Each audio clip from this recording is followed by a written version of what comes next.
నేను ఒక టాపిక్లో మాట్లాడాలనుకుంటున్నాను. మన ఈశ్వర్ సాయి గురించి తెలుసు కదా.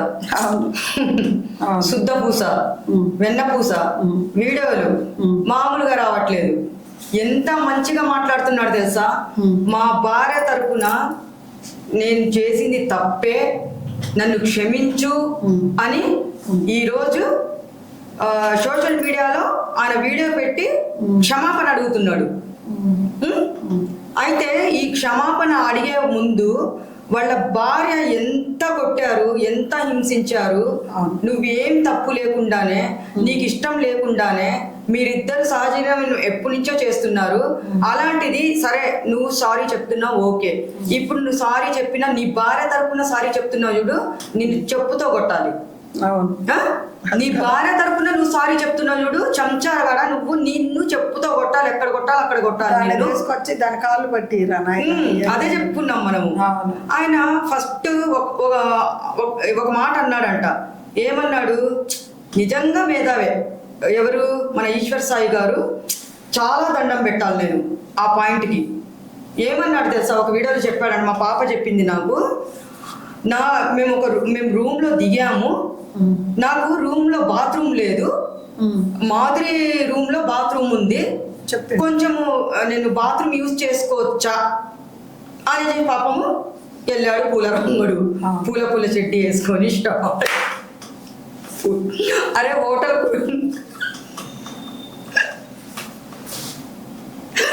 వేములవాడలో హోటల్ కట్టిన ఎదవనా కొడక, నువ్వు మొగోళ్ళ రూమ్ లో బాత్రూమ్ ఎందుకు కట్టలేదురా? ఆడపిల్లలు ఈరోజు ఆడపిల్లలకు ఒక రూము, మగవాళ్ళకు ఒక రూమ్ ఇచ్చినప్పుడు నువ్వు మొగోళ్ళ రూమ్ లో బాత్రూమ్ ఎందుకు కట్టలేదు?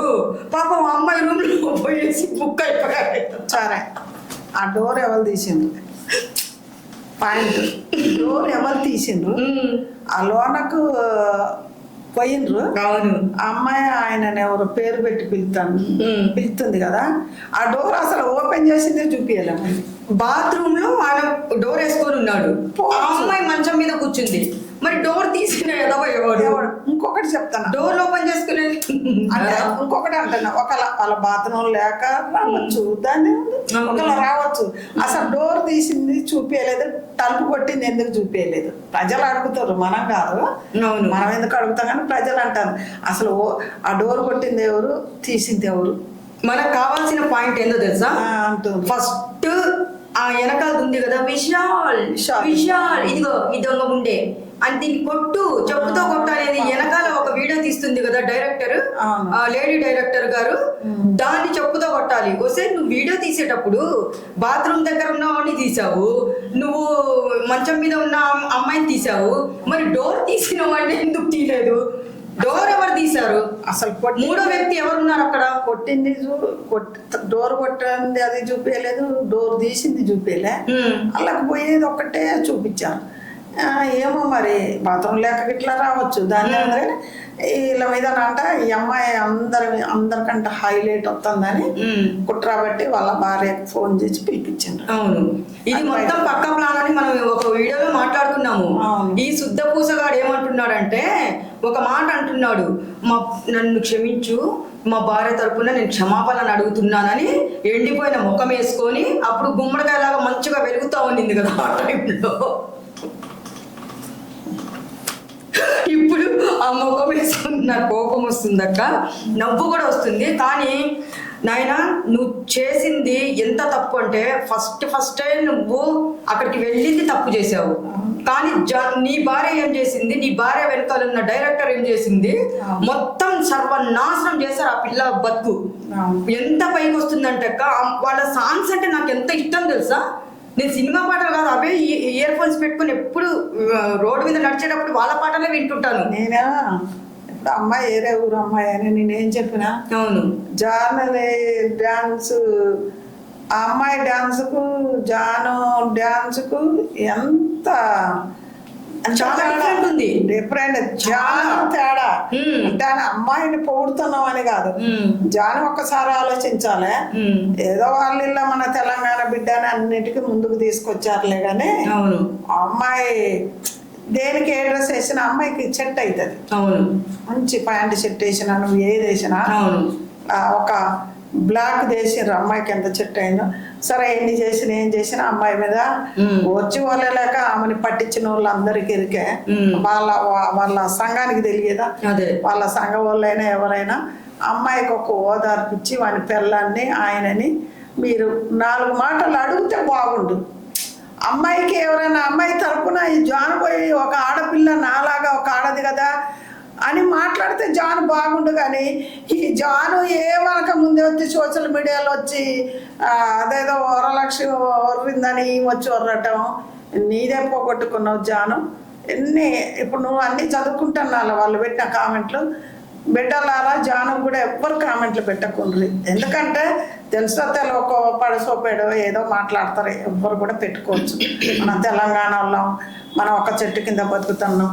అదొక్కటి ఆడపిల్లగాళ్ళు మగపిల్లగాళ్ళు ఆలోచించితే బాగుంటుందని నేను అనుకుంటున్నాను. అంతే.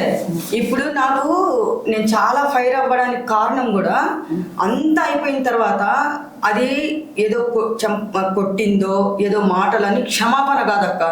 టోటల్ ప్రపంచం మొత్తం పాకిపోయింది. సోషల్ మీడియాలో ఎంత ఫాస్ట్గా ఉంది ఇప్పుడు. అలాంటిది నువ్వు ఈ రోజు అంత పెద్ద ఏసీ రూమ్ లో, నువ్వు అంత పెద్ద పెద్ద హోటల్ రూమ్స్ లో, నీ రూమ్ లో బాత్రూమ్ కట్టలేదంటే హోటల్ ఓడిని చెప్పు తీసుకొని కొట్టాలి. నువ్వు బాత్రూమ్ లేదని చెప్పేసి అదే రూమ్ లోకి రావాలా? ఒక మొగోడు రూమ్ లోకి పోయి నాకు బాత్రూమ్ యూజ్ చేసుకోవాలని చెప్పేసి పక్కన ఉన్నాయి కదా రూమ్స్. మరి ఎందుకు? నాకు అది నచ్చలేదక్క. అది నచ్చలే నాకు. తప్పు చేసినోడు ఎన్నో మార్గాల్ని ఎత్తుక్కుంటారు. దాన్ని మనం కాదను. ఏది ఎత్తుకున్నా అమ్మాయి మీద మచ్చ. అమ్మాయిని మళ్ళీ ఈ జానవి గీనవి మొత్తం మళ్ళీ అమ్మాయిని ఇంకా 4 రాళ్ళు వేయద్దు. మీ సంఘంలో, మీ గ్రూపులో, మీ పాటల్లో నేను ఫోక్ సాంగ్కు మన తెలంగాణకు ఎంత పేరుందో పేరంతా ఖరాబ్ అయిపోతుంది. జాను నువ్వు ఇప్పటికైనా గమ్మునుండు. నీకు ఎవ్వరు కామెంట్ పెట్టరు. ఆ వరలక్ష్మి కూడా చెప్పినా, మీకు కూడా చెప్తున్నా, ఒక్క తెలంగాణ బిడ్డవనే నేను ఇంత చిన్న మాట కూడా నిన్ను అనలేదు. ఎంతమందిని తిడతానో నీకు తెలుసు. ఇప్పటికైనా నీ కొడుకు, నీ ఫ్యామిలీ అదొక్కటే ఆలోచించితే బాగుంటుంది. Janu good bye. అయితే ఈశ్వర్ సాయి రాత్రిలో జాము రాత్రిలో అని చెప్పేసి ఎన్నో రాత్రులు మీరు ఎంజాయ్ చేశారు. పాటకు తగ్గట్టే నువ్వు చేసావు. ఈ రోజు నువ్వు శుద్ధ పూసలాగా నువ్వు నీ భార్య ముందు నువ్వేందో ఒక అవార్డు రావాలని చెప్పేసి నువ్వు చేస్తున్నావు. నువ్వు పాటకు తగ్గట్టే నువ్వు చేసావయ్యా. నువ్వు ఈ రోజు ఒక అమ్మాయి జీవితం అయ్యా అక్కడ నాశనం అయింది. ఇప్పుడు నీ భార్య ఏమైనా వీడియో పెట్టింది, నువ్వేమైనా వీడియోలు పడుతున్నావు. మొన్న ఏం పెట్టింది? నా కొడుకు జీవితం నాశనం అవుతుంది, మా ఫ్యామిలీ టోటల్ అప్సెట్ అవుతుంది. ఇప్పుడు అమ్మాయి జీవితం అంటే నీకు సిగ్గు లేకుండా ఎవ్వరో మాటలు వినేసి నువ్వు ఎప్పటి నుంచో ఫాలోఅప్ లో ఉన్నావు. సడన్ గా పట్టుకున్నావు. అది కూడా ఎవరి డోర్ తీసారో కూడా అది కూడా వీడియో తీయలేదు వీళ్ళు. ఆ అమ్మాయిని ఎంత చిత్రహింసలు పెట్టారంటక్క, అది వీడియో బయట పెట్టట్లేదు వాళ్ళు. అది కూడా మనం మాట్లాడుకున్నాము, ఈ రోజు మాట్లాడుకున్నాం. కాబట్టి నువ్వు దయచేసి ఇంకా క్షమాపణ కాదు, ఆ అమ్మాయిని కూర్చోబెట్టి కాళ్ళు ఇద్దరు పట్టుకోవాలి. అసలు ఆయనకి ఇచ్చి పెళ్లి చేయాలి లెక్క అయితే. ఈ సోషల్ మీడియా మొత్తం ఒక్క మాట చెప్పాలంటే అసలు అతనికి ఇచ్చి ఆమెను పెళ్లి చేయాలి. ఒకటే మాట, ఇంకా నేను 2వ మాట మాట్లాడాను. అదంతే ఫిక్స్. అయితే నేను ఇంకా ఇతను ఇట్లనే చేస్తే వీడియోస్ తీయండి, అవి తీయండి అని చెప్తుంది. వీడియోస్ ఎవరు తీయరమ్మా. మీలా తీసింది మీరు, సోషల్ మీడియాలో పెట్టింది మీరు, అమ్మాయి జీవితం నాశనం చేసింది మీరు. నీ మొగుడిని నువ్వు కంట్రోల్లో పెట్టుకోవాలి. సోషల్ మీడియా పెట్టడం చాలా తప్పు. ఎవరైనా నీ భర్తని కంట్రోల్లో పెట్టుకోవాలి. నీ భర్తకి నీకు 4 నెలల నుంచో 6 నెలల నుంచో మాటలు లేనప్పుడు నువ్వు ఎట్లా కంట్రోల్లో పెట్టుకోవాలి ఒక మొగుడిని?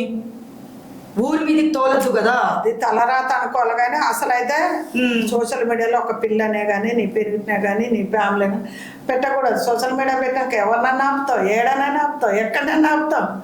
జరాపుండ్రి అంటే జరాపుండ్రి ఆడాపుతావు. ఇది ఒక్క మీడియా 100 మంది సోషల్ మీడియాకి వెళ్ళిపోయిందమ్మా. జరాపుండి అన్న కాదు, ఏది కాదు, అయిపోయింది. చక్కగా ఇచ్చి పెళ్లి చేయి. ప్రమిళ సాంగ్ లో ఫేమస్. రాత్రి సాంగ్ లో మామూలుగా వాడు రొమాన్స్ చేయలేదు. మళ్ళీ తర్వాత ప్రమిళ సాంగ్ లో కూడా ఫేమస్. పాటలు ఆయన మంచి ఫిజిక్ బాడీ మంచిగా ఉందని చెప్పేసి నువ్వు ఈ రోజు ఎంతో మంచి పేరు తెచ్చుకున్నావు. ఆ అమ్మాయి కూడా మంచి చీరలు కట్టుకుని వాళ్ళిద్దరికి నేనంటే నువ్వు చెప్పినాక చూసిన వాళ్ళిద్దరికి ప్రతి సాంగ్లో కూడా వేరే వాళ్ళకు సెట్ కాలే, వాళ్ళిద్దరికి సెట్ అయింది. చాలా. ఎందుకంటే ఇద్దరికి జోడి వాళ్ళు డాన్స్ అయినా జోడి అయినా ఇద్దరికి బాగుంది, ఉన్నదేముంది కానీ ఇద్దరికి చాలా బాగుంది. కానీ బతుకులో మట్టి పోసింది వాళ్ళ భార్య లడ్డుదానా నిన్ను కళ్ళల్లో కారం పెట్టి కొట్టాలి, నిన్ను ఎక్కడ కొట్టాలి అంట కొట్టాలి, ఆ ముసులు నీకు తలుగుద్ది. ఆ వల్ల కూడా నీ మొగుడు నువ్వు బాగుపడ్డావు, నీ వల్ల కోస్తే 4 ఊర్లకు పంచొచ్చు, కోసి కాలుతాను. నీలాగా ఇంకొకళ్ళు కూడా అట్లనే తీసి సోషల్ మీడియాలో పెట్టి పరుగులు తీసుకుంటారు. ఒక్కసారి ఆలోచించాలి. మనం 5 చేతులు అన్నం తింటున్నాం కదా, నా పెళ్ళి రేపు ఏమైపోతాడని ఎందుకు ఆలోచన లేదు. ఇప్పుడు పిసుకున్నా ఒత్తుకున్నా ఏం చేసుకున్నా ఏం రాదు, భగవంతుడు కూడా ఏం చేయలేదు. ఎవరైనా ఇలాంటి సోషల్ మీడియాలో పెట్టుకోకూడదు, బయటనే ఖండించుకోవాలా, దండించుకోవాలా, ఏదున్నా బయట మాట్లాడుకుంటే అయిపోతుంది. మిమ్మల్ని చూసి ఇంకొకరు నేర్చుకుంటారు. అయితే నేను ఒక్కటే కోరుకుంటున్నాను, ఫోక్ డాన్సర్స్ దయచేసి మిలియన్స్ లో పోతున్నాయి. ఇలాంటి డాన్సర్స్ ఎక్కడి నుంచి, ఏపీ నుంచి కాదు ఎక్కడెక్కడి నుంచి వచ్చి బతుకుతున్నారు తెలంగాణలో. మన తెలంగాణలో చాలా మంది అందగాళ్ళు ఉన్నారు, అందమైన ఆడపిల్లలు ఉన్నారు. మిమ్మల్ని ఎందుకు తీసుకున్నారంటే మీ జోడీ బాగుందని తీసుకుంటున్నారు ప్రతిసారి. ఎందుకంటే ఒక తెలంగాణకి మంచి పేరు తీసుకొని వస్తున్నారని చేస్తున్నారు. అలాంటిది మీరు ఈరోజు ఒక అమ్మాయి జీవితం నాశనం చేయడము నాకు ఇష్టం లేదు. ఆ అమ్మాయికి మేము ఫుల్ సపోర్ట్ ఉన్నాము. ఈశ్వర్ సాయి, నువ్వు నిజంగా ఎలాంటోడివంటే నీ స్వార్థం నువ్వు చూసుకుంటున్నావు. నీ భార్య తరపున నువ్వేంట్రా సారీ చెప్పేది అమ్మాయికి? నీ భార్య తరపున నువ్వేంటి సారీ చెప్పేది? నువ్వు కాళ్ళు కడిగి మీరిద్దరు భార్యాభర్తలు ఆ నీళ్లు ఆ పిల్లవి నెత్తి మీద చల్లుకున్నా కానీ ఆ పాపం ఊరికెళ్ళిపోదు. ఆ అమ్మాయి ఉసురు తగలకుండా ఉండాలి అంటే ఆ అమ్మాయి కాళ్ళు కడిగి మీరు నెత్తి మీద చల్లుకోండి. పాపం ఏదో అమ్మాయి క్షమించిందంటే ఓకే, మేమందరం సపోర్ట్ చేస్తాము. లేదు మేము ఇంతే, నా భార్య అంతే అన్నాం అనుకో, నేను ఇంతే నా భార్య ఇంతే అన్నాం అనుకో, మేము ఎవ్వరం లేదు. మేము సోషల్ మీడియాలో రన్ అవుతూనే ఉంటాము, పరిగెడుతూనే ఉంటాము. ఆ వెనకాల ఉన్న వీడియో తీసిన దానికి కూడా ముందే చెప్తున్నాను, చెప్పు తీసుకొని కొడతాం దానికి ఎట్లా ఉరికిచ్చి కొడతామో నాకు తెలుసు, మామూలుగా ఉండదు. తర్వాత మీరేం చేయాలో మేము చెప్పాం కదా, అదే ఫిక్స్ అయిపోండి అమ్మా. కాళ్ళు కడిగి నెత్తిని చల్లుకోండి. ఈ జన్మలో పాపము ఈ జన్మలోనే కడిగేసేయండి. ఒక ఆడపిల్ల ఉసురొద్దు నాయన, నీకు బిడ్డ ఉన్నాడు. తల్లి మీరు చేసిన పాపాలు ఆ బిడ్డకు తగలకూడదు. సోమవారం ఈరోజు దయచేసి ఇంతటికి మేము ఇదే ప్రార్థన చేస్తున్నాము, ఇదే పూజలు చేస్తున్నాము. ఆ అమ్మాయిని మాత్రము మేము చెప్పినట్టు చేయండి, అంతే చాలు.